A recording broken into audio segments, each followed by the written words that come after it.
You know, usually when you think about a conflict with another person, there's this expectation of a clear boundary, right? Like, picture a property line. You have your front yard, I have my front yard, and there's a wooden fence right down the middle. Right, exactly. A physical barrier. Yeah, and if we're going to have a dispute about, I don't know, tree branches or lawnmowers or whatever, it happens at that fence. It's contained. It's physical and it's Ah. localized. I Mhm. mean, the people arguing are the only ones involved, maybe a neighbor peeking through the blinds if they're nosy, but the stakes are tied entirely to that specific geographic reality. But then you step into the world of modern internet micro celebrities, and well, that fence just completely evaporates. Yeah. We're suddenly looking at this landscape where the private living room, the kitchen, the most intimate, mundane moments of friction, they aren't private anymore. Now they become a public stage. Exactly. They are a public stage. The boundary between a personal conflict and public entertainment is just completely gone.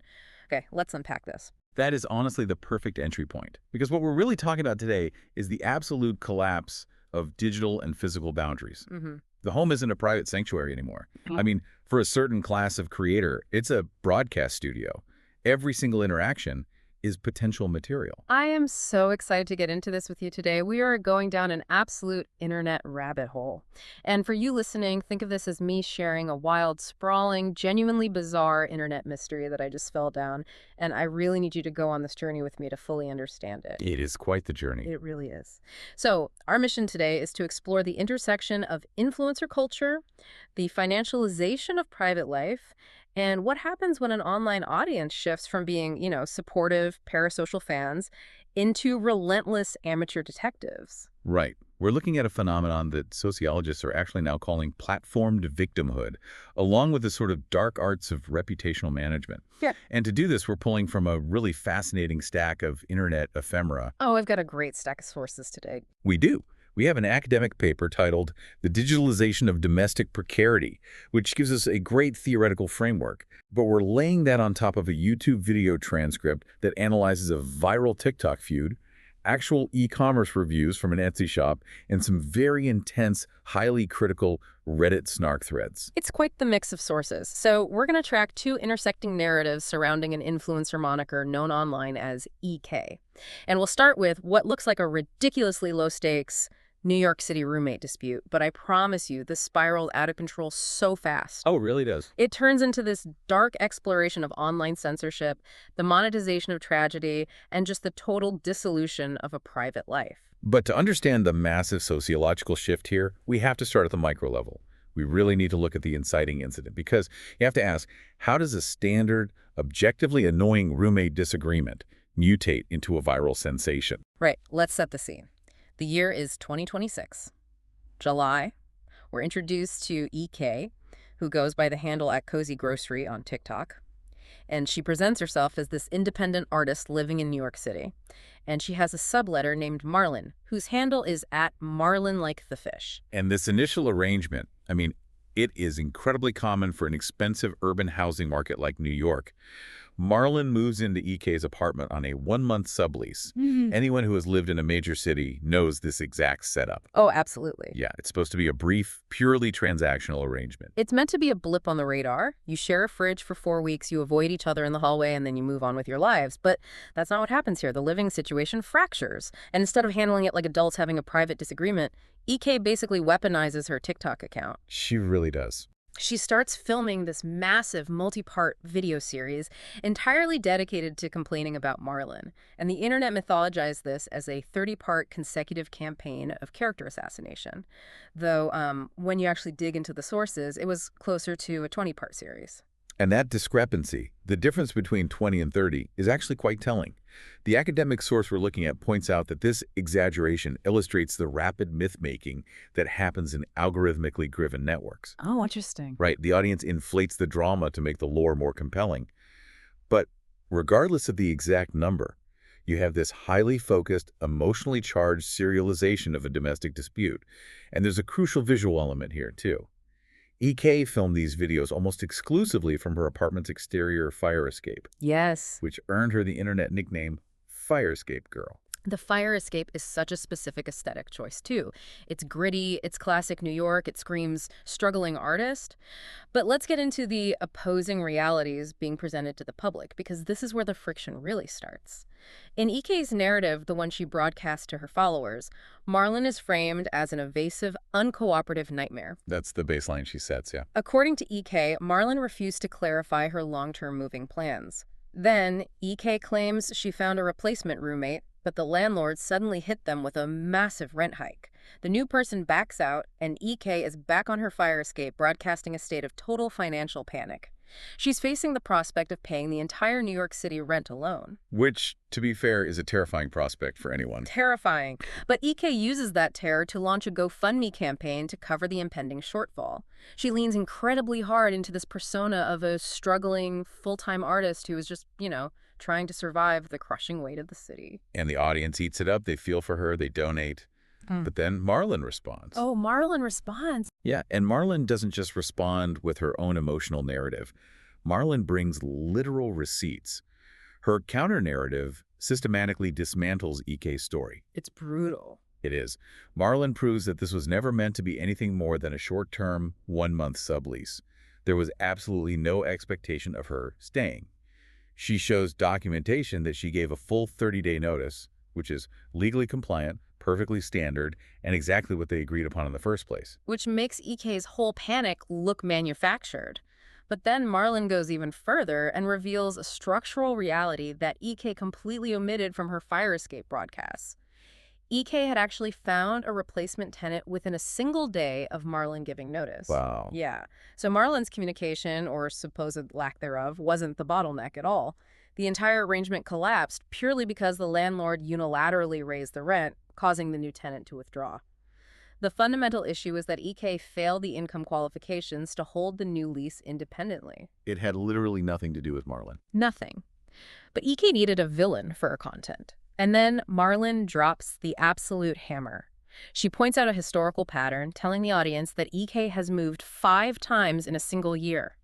5 times. In 1 year. That's exhausting just to think about. Marlon effectively looks at the camera and says, "You are the common denominator in your own housing instability. It is not the string of people you are subleasing from." And that revelation completely recontextualizes the crisis for the audience watching. I mean, it shifts the blame entirely. It's no longer an interpersonal failing on Marlon's part. It's a combination of corporate landlord pricing power and Ike's own chronic personal and financial instability. And when you zoom in on the granular details of their texts, I mean, you literally cannot write this stuff. It's bizarre. We have to talk about the refrigerator shelf. Oh, the fridge shelf, yes. Yeah. So Marlon, as the primary leaseholder initially, claimed the top shelf of the fridge for her own groceries, which is Roommate 101, Basic Shared Space Division. But Ike pushes back. She says she has too much food and needs to overflow into Marlon's designated section.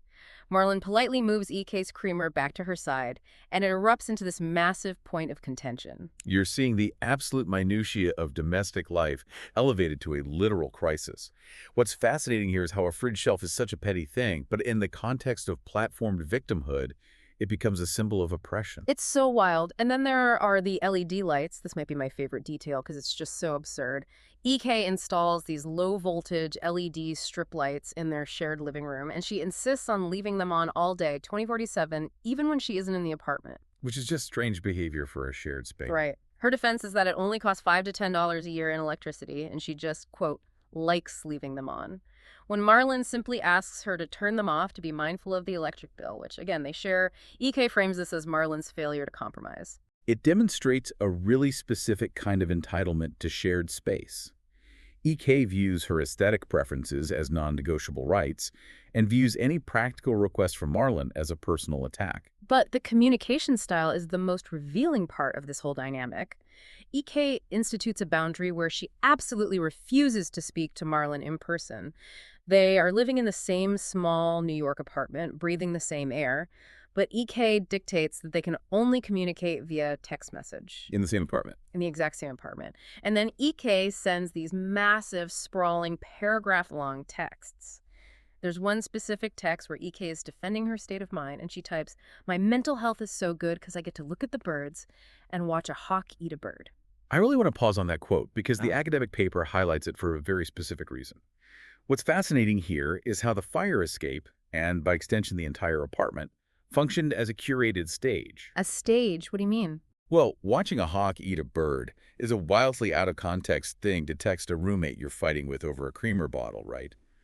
But you have to remember, EK knows she is likely going to screenshot these texts for her TikTok audience. Wait, you think she's writing the text specifically for the audience and not even for Marlon? Exactly. It's performative dialogue.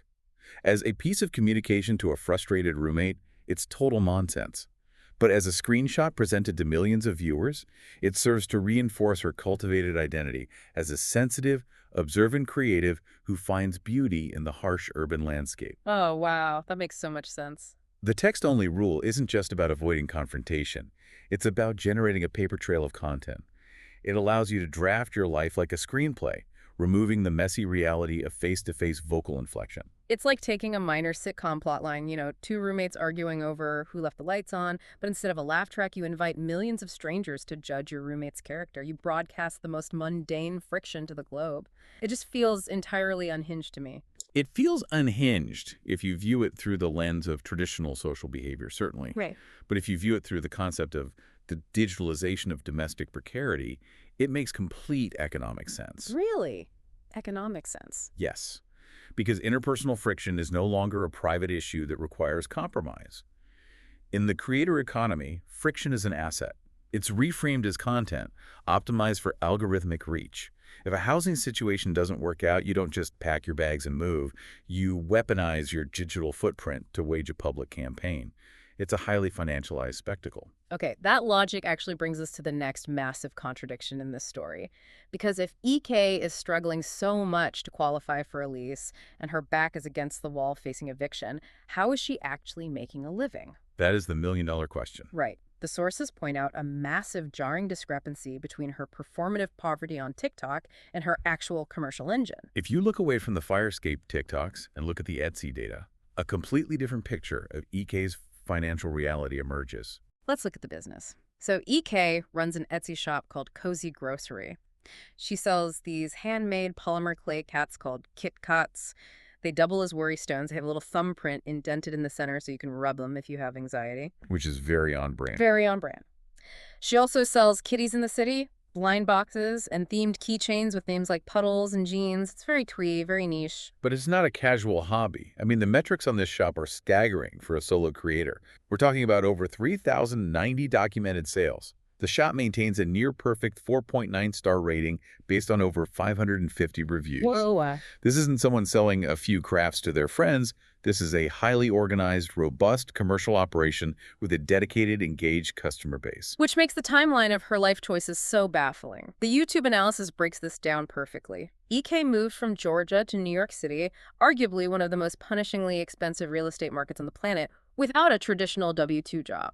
She moved there specifically to bake polymer clay cats in a toaster oven. And her behavior when faced with actual structural housing instability is incredibly revealing here. Oh, you mean the dollhouse instance? Yes, the dollhouse. I could not believe this when I read it in the sources. So EK is given a 24-hour deadline by her landlord to either secure a replacement roommate or face losing the apartment. She has 24 hours to secure her shelter. And what does she do? It's hard to even process. She inexplicably finds a wooden dollhouse sitting on the street, drags it inside, and spends her precious ticking hours renovating this dollhouse. She's building tiny little couches and painting miniature tables to display her clay Kit Kats rather than looking for a roommate or packing her boxes. It looks like a trauma response on the surface, right? Right. Retreating into a miniature world she can control when the real world is kicking her out. But practically, it's a complete detachment from the urgency of her structural reality. And the only reason someone can detach like that is if they know, on some level, they have a safety net that traditional working-class renters simply do not have. And that safety net is the GoFundMe. Faced with the rent shortfall she brought upon herself by failing to qualify for the lease, she launches a crowdfunding campaign. She leans directly into the camera, playing the ultimate struggling artist. She explicitly states in her videos that she refuses to get a job because she is a full-time artist. And this is where it gets very complicated ethically. Yes. Here's where it gets really interesting to me. Isn't using a public mutual aid platform to cover your rent just because you refuse to get a traditional job incredibly manipulative of audience empathy? She has a successful e-commerce business with thousands of sales, but she erases that commercial success from her public narrative to solicit direct charitable donations. The academic paper defines this exact mechanism as the financialization of sympathy. Normally, a business has investors, or a person has a savings account or a family safety net. Here, EK is taking her personal vulnerability, packaging it into TikTok narratives, and exchanging it for direct cash subsidies from strangers. Wow. Sympathy is currency. Exactly. The sympathy is the currency. She is relying on a parasocial safety net, essentially outsourcing standard business and housing risks to her followers. She leverages her precarity as a moral claim on the public's wallet. It's like she's saying, my art is so important that society owes me a subsidized existence in New York City, and if you don't pay my rent, you are complicit in crushing my dreams. And the customer reviews on her Etsy shop show how thoroughly this blurs the line between commerce and charity. Buyers aren't just leaving reviews about the quality of the clay cats, they are leaving messages like, "Keep going, EK, you're doing great," referencing her personal roommate drama alongside their commercial transaction. They feel involved in the storyline. Right. They are buying the product to support the protagonist of the reality show they are watching. It's brilliant marketing if you look at it purely as a conversion funnel, but ethically, it is an absolute minefield. You are turning your personal crisis into an ad-supported and crowd-funded revenue stream. You are incentivized to always be in crisis. But when your private life is transformed into an asset to be financialized, the risks become astronomical. Because the internet doesn't just consume the narrative you hand them. If you invite them in to pay your rent, they're going to look in your closets. Which is exactly what happens next. It is. And this is where the story pivots so hard. We are moving from annoying roommate drama over fridge shelves into the dangerous consequences of trying to curate an airtight online aesthetic. What happens when the audience stops just watching the fire escape videos and starts digging deeper into who they're actually funding? The academic paper documents that as the public consensus slowly began to shift against EK regarding the reality of the roommate dispute, she and her father, who is an attorney based in Arizona, launched what they call a whack-a-mole censorship campaign to delete critical posts on Reddit. Okay, I want to be incredibly clear with you, the listener, right now. The sources we are analyzing point to a deeply tragic and highly controversial set of allegations.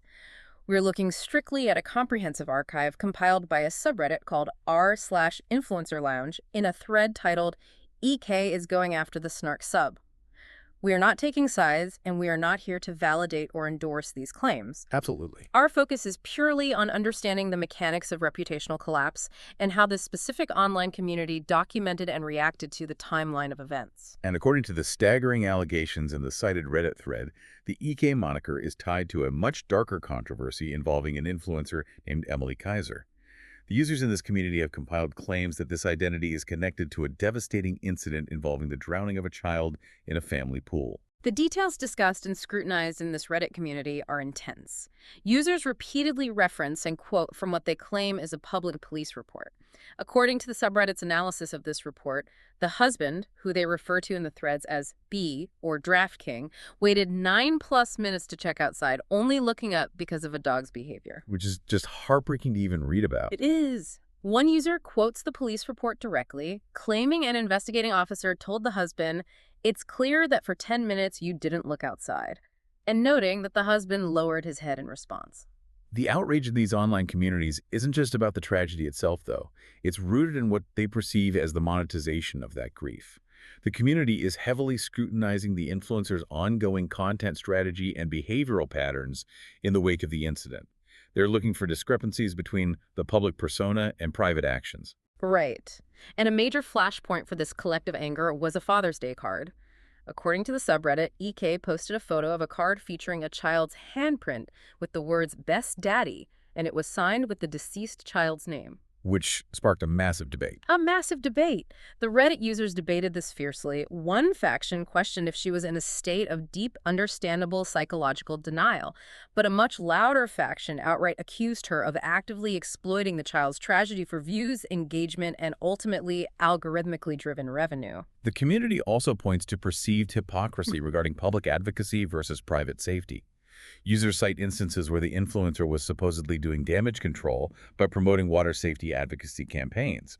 But simultaneously, users claim a friend of hers deleted a video from what they called a grief Eurotrip. Oh, the speedboat video. Yes, This deleted video allegedly showed a 1-year-old child on a moving speedboat without a life jacket. The subreddit sees this as a fundamental, unforgivable mismatch between public advocacy and private behavior. And this brings us back to the censorship campaign, which is the catalyst for the entire reputational collapse.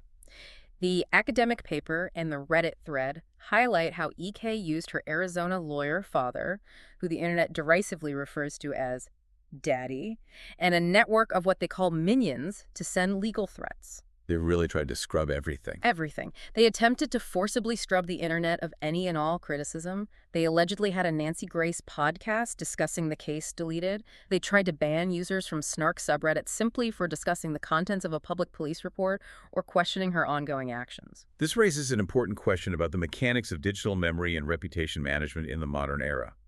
The overt attempts to silence public discussion, utilizing parental wealth and aggressive legal threats, completely shattered the struggling self-made artist persona that was so carefully curated on the fire escape. Yeah, you can't simultaneously claim to be a destitute, vulnerable artist begging the working class for rent money on GoFundMe while deploying a high-powered legal team to scrub Reddit threads of public records.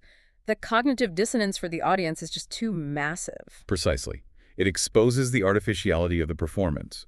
But more importantly, it proves the absolute reality of the Streisand effect. The Streisand effect, yes. The Streisand effect dictates that any attempt to hide, remove, or censor a piece of information has the unintended consequence of publicizing that information more widely. The heavy-handed censorship in digital spaces only archives and amplifies the criticism. How does that actually work mechanically? Because the internet seems so ephemeral, things disappear all the time. Well, it works because communities like Reddit operate on defiance. As one Reddit user noted in the sources, the more she tries to suppress what they view as constitutionally protected free speech, the louder the resentment builds. It backfires. Totally backfires. The community feels a moral imperative to keep the records alive. They start sharing Dropbox links to the deleted Nancy Grace podcast. They use internet archiving tools to save copies of redacted police reports.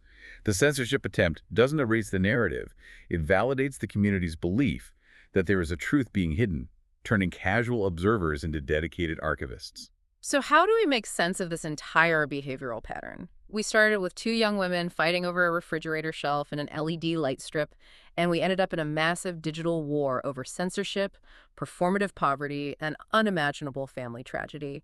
We really need to zoom out and look at the macro trends here. This is where the sociological meta-analysis provided by the academic source and observed by specific internet communities is so illuminating. There's a subreddit called r/Tyler the Catastrophe that we need to look at. r/Tyler the Catastrophe. Got it. This community is dedicated to comparing EK to other controversial internet personalities who exhibit a very specific, repeatable behavioral pattern. They call it performative victimhood. Performative victimhood. They break this pattern down into 3 highly specific behavioral profiles of modern micro-influencers. Let's walk through them because it maps perfectly onto everything we've discussed today. First, we have the performance of resilience. Right, so this is a narrative framing device. The creator constructs a reality where they are a heroic survivor of a hostile conspiratorial world. They are the protagonist fighting against all odds, whether it's an unfair landlord, a toxic roommate, or internet trolls. But the key part is they never take the blame. Exactly. Crucially, in this narrative, they demonstrate zero personal accountability. The conflict is always externalized. It's never their fault. They have to move 5 times a year. It's always someone else's failure. Okay, second profile, the rejection of traditional labor. This is using a performative commitment to a struggling artist lifestyle to justify refusing stable, traditional employment. They leverage this precarity as a moral claim on the public's wallet. It's the "I refuse to get a job, so please fund my GoFundMe" strategy. It reframes unemployment not as a personal choice with consequences, but as a noble sacrifice that the audience is somehow obligated to subsidize. And the third profile, the weaponization of trauma. This is perhaps the most manipulative tactic. It involves using past personal challenges or tragedies as a rhetorical shield to deflect legitimate, everyday criticism. Oh, like the LED lights. Exactly like the LED lights. So if a roommate simply asks you to turn off the LED lights to save electricity, or a landlord demands compliance with a standard lease contract, you don't engage with the practical request. You reframe that standard interaction as a direct, malicious attack on your mental health or your trauma recovery. So, what does this all mean? If the algorithmic architecture of platforms like TikTok and YouTube actively rewards trauma and crisis with higher engagement, and if higher engagement translates to actual deposit in your bank account cash through GoFundMe or Etsy sales, aren't the platforms and the audiences essentially paying these creators to spiral out of control? If we connect this to the bigger picture, you are looking at a fundamental seismic shift in the creator economy. We have moved from a model of selling physical goods, like those clay KitKats on Etsy, to a model of commodifying the creator's personal struggle itself. The struggle is the product. The struggle becomes the primary product. And for micro-influencers trying to survive in high-cost environments like New York City, a well-curated, highly serialized personal crisis is a rationally found, platform-incentivized business strategy. But the reputational collapse can be swift, brutal, and permanent when the audience detects a mismatch. When the audience realizes the struggling artist sleeping on a fire escape has an Arizona lawyer on retainer aggressively deleting their comments, the parasocial bond just snaps. Because the home is no longer a sanctuary, it is a broadcast studio. And when your private life is transformed into a financial asset, it is suddenly subject to the unforgiving scrutiny of the market. The internet audience is an incredibly fickle board of directors. This whole deep dive leaves me with a truly provocative thought. As we move into an era where audience-funded safety nets are replacing traditional economic stability for an entire generation of creators, what happens when a creator goes morally or socially bankrupt in the public eye? If your trauma is your actual business model, if healing means you lose the crisis that drives your engagement and pays your rent, are you ever allowed to truly heal? Because if you heal, you lose your content. It is a profoundly dark incentive structure that we are only just beginning to understand.